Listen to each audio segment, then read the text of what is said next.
മലമുടിയിൽ നിന്ന് വന്ന മൺകൂന അത് മരണത്തിൻ്റെ സ്വഭാവം സ്വയം എടുത്തണിഞ്ഞാണ് ഒരു മനുഷ്യൻ്റെ ജീവൻ നഷ്ടമായത്. ഇനി ഈ പ്രദേശത്ത് ഏതാണ്ട് 8ഓളം വീടുകൾ തകർന്നുപോയി എന്ന് പറയുന്നു. ഈ വീടുകൾക്ക് മുകളിലേക്കാണ് ഈ വലിയ മണ്ണുമല ഇടിഞ്ഞിറങ്ങി വന്നത്. അപ്പോൾ ഇനി ആൾക്കാർക്ക് അവിടെ സുരക്ഷിതമായി താമസിക്കാൻ കഴിയില്ല എന്നത് യാഥാർത്ഥ്യമാണ്. അതുകൊണ്ട് തന്നെ വീടുകൾക്ക് ഉള്ളിൽ കിടക്കുന്ന തങ്ങളുടെ ഏറ്റവും ആവശ്യമുള്ള സാധനങ്ങളൊക്കെ എടുത്തു മാറ്റാനുള്ള തിരക്കിലാണ് ഇപ്പോൾ അവിടെ താമസിക്കുന്ന ആളുകൾ. രാഹുൽ വിജയൻ നമുക്കൊപ്പം ചേരുകയാണ്. ജീവിതം വഴിമുട്ടിപ്പോയ കുറച്ച് മനുഷ്യരുടെ കഥയുമായിട്ടാണ് രാഹുൽ വിജയൻ നമുക്കൊപ്പം ചേരുന്നത്. പറയൂ രാഹുൽ.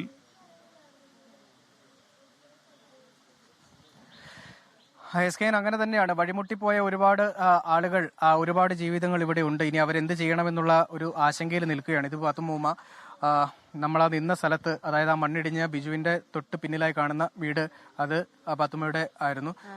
അതെല്ലാം പോയല്ലേ? എല്ലാം പോയി സാറേ. ഞങ്ങൾക്കൊന്നുമില്ല.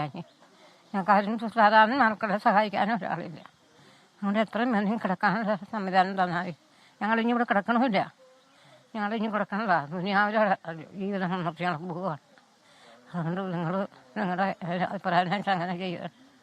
അതാണ്, അങ്ങനെ സംസാരിക്കാൻ അത് വാക്കുകൾ മുറിഞ്ഞു പോകും. അത്രത്തോളം സങ്കടമുണ്ട്, നമുക്കറിയാവുന്നതാണ്. നമ്മളിപ്പോൾ നിൽക്കുന്ന ഈ വീടുകളൊക്കെ ഈ മണ്ണിടിഞ്ഞതിന് തൊട്ട് ചേർന്നുള്ളതാണ്. ഈ പ്രദേശങ്ങളൊക്കെ നമുക്ക് കാണാം. ഈ വീടൊക്കെ കണ്ടു കഴിഞ്ഞാൽ അറിയാം, വിണ്ട് കീറിയിരിക്കുകയാണ്. ഈ വീട്ടിലേക്ക് ഇനി ആളുകൾക്ക് വന്ന് താമസിക്കാൻ കഴിയുമോ എന്നുള്ള കാര്യം വളരെ സംശയമല്ല. ഈ വീടുകളിലേക്ക് ഇനി ആളുകൾക്ക് മടങ്ങിയെത്താൻ വലിയ പാടായിരിക്കും. നമ്മൾ ഈ ഇവിടെയുള്ള ആളുകളൊക്കെ ഇവിടെ നിന്ന് പരമാവധി മാറിപ്പോവുക എന്നുള്ളത് മാത്രമായിരിക്കാം ഇനി അവർ ശ്രമിക്കുക. അതിനുള്ള ശ്രമമാണ് ഇപ്പോൾ കാണുന്നത്. നമ്മൾ ഈ കാണുന്ന പോലെ വീടുകളിൽ നിന്ന് പറ്റുന്ന സാധനങ്ങളൊക്കെ എടുത്ത് മാറ്റുകയാണ്. ഉള്ള വീടുകളിൽ മണ്ണിടിച്ചിലുണ്ടായതിന് തൊട്ട് ചേർന്നുള്ള വീടുകളിലെ സാധനങ്ങളൊക്കെ എടുത്തു മാറ്റി ഈ വീടുകളിൽ നിന്ന് മറ്റ് ഏതെങ്കിലും സ്ഥലങ്ങളിലേക്കൊക്കെ മാറി താമസിക്കാൻ വേണ്ടിയുള്ള ഒരു പെടാപ്പാടാണ് ഇവർ പെട്ടുകൊണ്ടിരിക്കുന്നത്. ഇനി എന്തായാലും ഇവിടെ ഈ വീടുകളിലേക്ക് താമസിക്കാൻ കഴിയില്ല എന്നുള്ളതാണ് ഇവരെല്ലാവരും പറയുന്നത്. അതങ്ങനെ തന്നെയാണ്. കാരണം അത്രത്തോളം ഭീതി ഇവിടെ നിലനിൽക്കുന്നുണ്ട്. ഈ സാധനങ്ങളെല്ലാം ചാക്കുകളിലൊക്കെ ആണെങ്കിലും കെട്ടിപ്പൂട്ടി വെച്ചിരിക്കുകയാണ്. ഈ ചേച്ചിമാരൊക്കെ ആണെങ്കിലും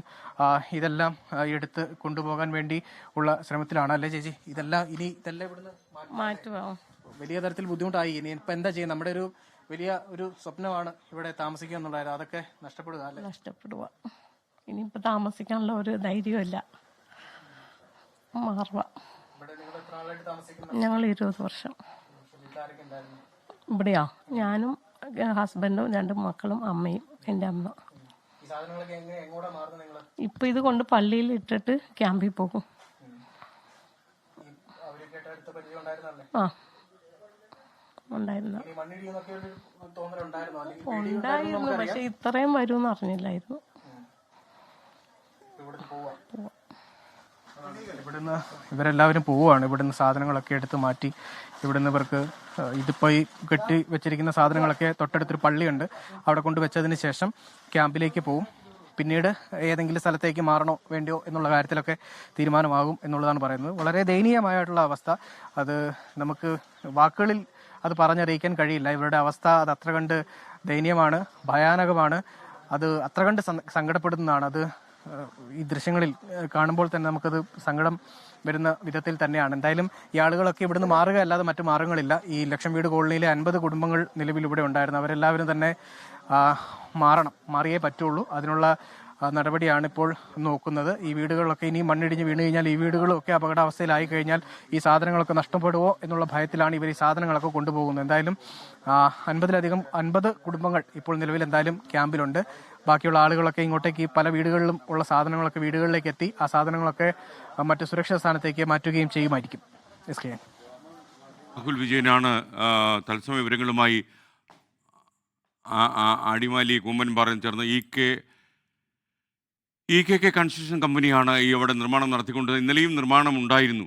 അപ്പോൾ അതേസമയം തന്നെ പഞ്ചായത്തിലേക്ക് നമ്മുടെ ദേശീയ ദുരന്ത നിവാരണ അതോറിറ്റിയുടെ ആണോ എന്നറിയില്ല, ഒരു കത്ത് വന്നിരുന്നു. അവിടെ മണ്ണിടിച്ചിലിന് സാധ്യതയുണ്ട്, ആളുകൾ സേഫായിട്ട് മാറണം എന്നുള്ളത്. ഈ കത്തൊക്കെ കത്തായിട്ടാണോ അയക്കുന്നത്, മെയിലായിട്ടാണോ അയക്കുന്നത് നമുക്കറിയില്ല. ഇത്തിരി കൂടി വേഗത്തിലൊക്കെ ഈ കാര്യം ചെയ്യണം. 9:30 മണിയോടെയാണ് രാത്രിയിൽ മണ്ണിടിഞ്ഞ് തുടങ്ങിയത്. അപ്പോഴും ഈ ഈ കമ്പനി ജീവനക്കാരും ഒക്കെ അവിടെ തന്നെ ഉണ്ടായിരുന്നു. ഓടി രക്ഷപ്പെട്ടോളാനൊക്കെ ആവശ്യപ്പെട്ടു. EKK കൺസ്ട്രക്ഷൻസ് എന്ത് ന്യായീകരണമാണ് പറയുന്നത്? ഈ കൺസ്ട്രക്ഷൻസിൻ്റെ ഉടമസ്ഥർക്ക് ഈ ഒരാളിൻ്റെ ജീവൻ നഷ്ടപ്പെട്ടിരിക്കുന്ന സാഹചര്യത്തിൽ ഇത് നിങ്ങൾ കാര്യമായ പഠനം നടത്തിയിട്ടാണോ അവിടെ മണ്ണ് മാറ്റിയതും അതുപോലെ റോഡ് വെട്ടിയതും എന്ന് നിങ്ങൾ തന്നെയാണ് പറയേണ്ടത്. EKK കൺസ്ട്രക്ഷൻസ് അവസരത്തിൽ തുയരും എന്ന് നമ്മൾ വിശ്വസിക്കുന്നു. വികസനം വേണ്ട എന്ന് നമ്മൾ പറയില്ല. അതേസമയം വികസനം മനുഷ്യരുടെ ജീവൻ അപകരിച്ചുകൊണ്ടാവരുത് എന്നുള്ളതും ഒരു യാഥാർത്ഥ്യം. ലോകത്തെവിടെയായാലും ഏത് സമയത്തും 24 വാർത്തകളും ഓഗ്മെന്റഡ് റിയാലിറ്റി പാക്കേജുകളും എക്സ്പ്ലെയിനറുകളും വിശദമായി കാണാൻ ഞങ്ങളുടെ യൂട്യൂബ് ചാനൽ നിങ്ങൾക്ക് സബ്സ്ക്രൈബ് ചെയ്യാം.